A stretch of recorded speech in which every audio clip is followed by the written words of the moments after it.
Thank you for tuning in to Speak to That. On today's show, our topic is, what's the holdup with getting married?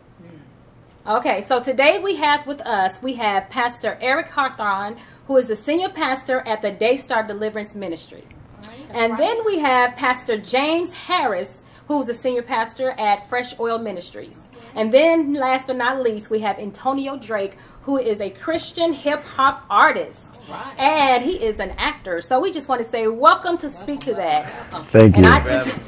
And I'm so excited that y'all are here, because I just truly believe that there is going to be some things said that is going to open the minds and the hearts of people that have been seeking the question, what is the holdup? Meaning, a lot of women are asking that question. What is the holdup? So first of all, I just want to ask, let's go with you, Pastor. Pastor Eric, what is the holdup? Why haven't you got married yet? Just waiting for God to bring the right lady in my life. Want to make sure that it's in line with Him, because if it's in line with Him, no matter what we go through together, and I know it'll be for my good. As far as also making sure I'm always prepared. You can never get enough of preparation, because it's a great responsibility as a man of the household and being a leader as a husband. So you want to make sure you're ready, as well as also kind of putting yourself in gear for the right woman, what she desires to as well. So you want to make sure you're a complement to each other, and that y'all can go up in ministry together. All right. All right. Well, Pastor James, can we hear from you? Yes. I just discovered, just through experience, patience is the key. When you look at it from a biblical perspective, you look at Abraham, and Abraham, when he was told by God he was going to be blessed with a child, Sarah, his wife, convinced him to sleep with Hagar. And out of his disobedience, he did that out of the flesh, and due to that, he had a cursed child named Ishmael. And it was a problem since that child came into the household. And I just think when you do things out of impatience and out of the will of God, it causes more problem than blessings. And I just learned, like I said, just through my own personal experience, that I always want to be in the will of God, want to be patient, want to know God's voice from my own voice, and not make a decision that will ultimately affect my purpose and my destiny, because I believe when it comes to marriage, that's a very crucial decision that I think God wants to control. Absolutely. Like buying a house or buying a car, I think God can leave that up to us. But when it comes to who you're going to join the rest of your life with, I think that's a prayerful decision and should be taken very serious. So we just chilling. All right. All right. I think the waiting period is important, because normally when you deal with God, God doesn't just have you waiting. That means you're doing nothing. That's right. That waiting, you're waiting and you're preparing, and He's preparing you. More importantly, and so I think being single is about me too, being like a whole unique being, and so that takes time for me to prepare Him to prepare me more so.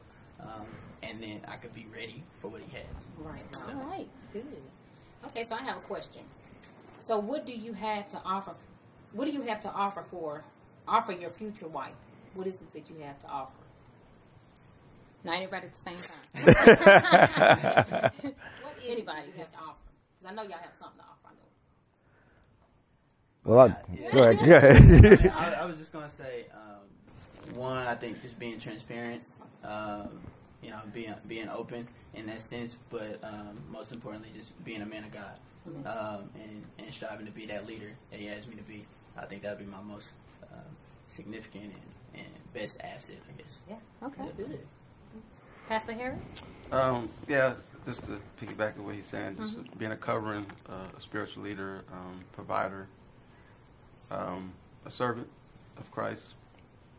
Love, romance. I mean, I don't want to be too spiritual. I mean, that's part of being spiritual. That's a spiritual thing. Well, that's true.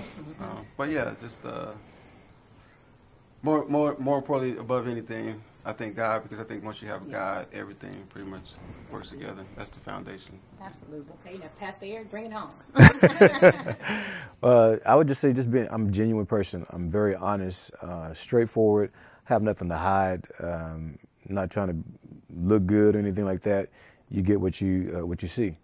So you don't have to guess anything, because the bottom line, I think a lot of times people get into relationships camouflaging who they are. Then all of a sudden when they're ready to tie the knot, then they find out they was totally different than that.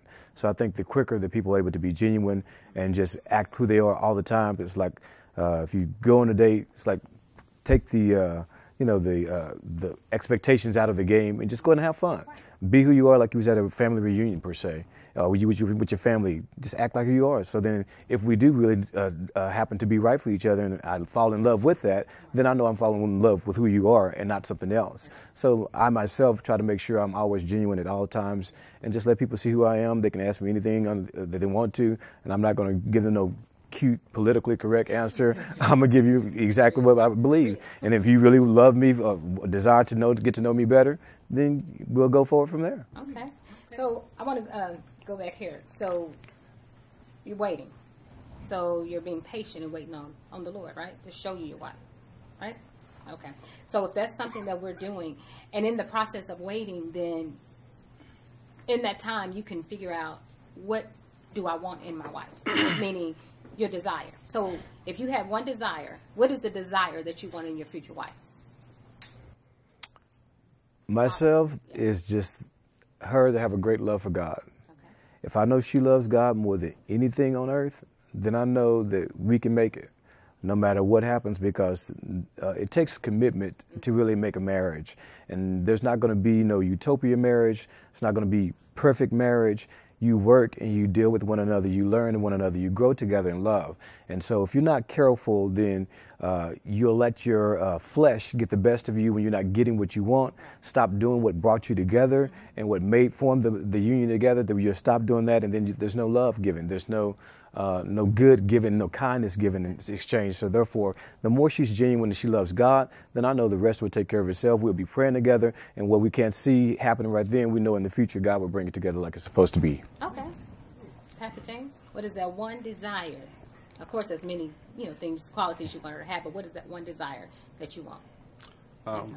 Virtuous. Virtuous. Strength. I know the man of God, we present a very strong image at times, because we have to be strong a lot, especially publicly, but privately, every man of God that can agree, who's honest and real, can say that they're weak at times. Okay. And in those moments, you need that woman to be your strength. And I think that's very important, because the enemy has a way of trying to bring device and destruction in that marriage, because he doesn't want to see success and happiness and wholeness in the home. And so, you can't be Superman all the time. There's times where you are, and in your weakest moments, and that's when you need her to pray, to be close to God, and to recognize in the sense, both spiritually and naturally, of what to do and not to do. Having that wisdom to encourage, motivate, making them feel like they are important, even when they don't feel, important. Okay, good. To continue on fulfilling whatever purpose that God has put in his heart. Okay. Yeah, like you said, there's definitely a list of things. I'm sure. Right. I think number one thing always would be just for her to have a relationship with God. That's good. And for that to be authentic. Cause, I want her to be single, meaning I want her to be a whole person, a whole unique person. That way, she's not. It's not like something's empty there, and you're being, you start being dependent on the other who is whole. You know what I'm saying? Who is unique and separate.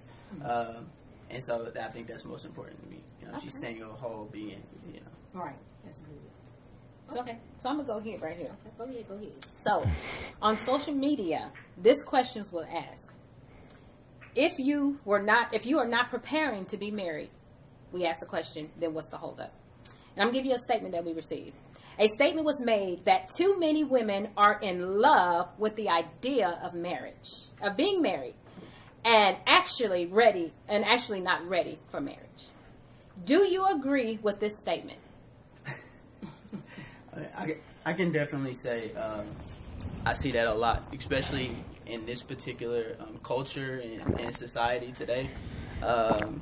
You know, I said media definitely portrays that and applauds, you know, this women being independent and also, you know, to have, you know, this whole fantasy of marriage. But I think at the same time, that leaves some women ill prepared for the real thing.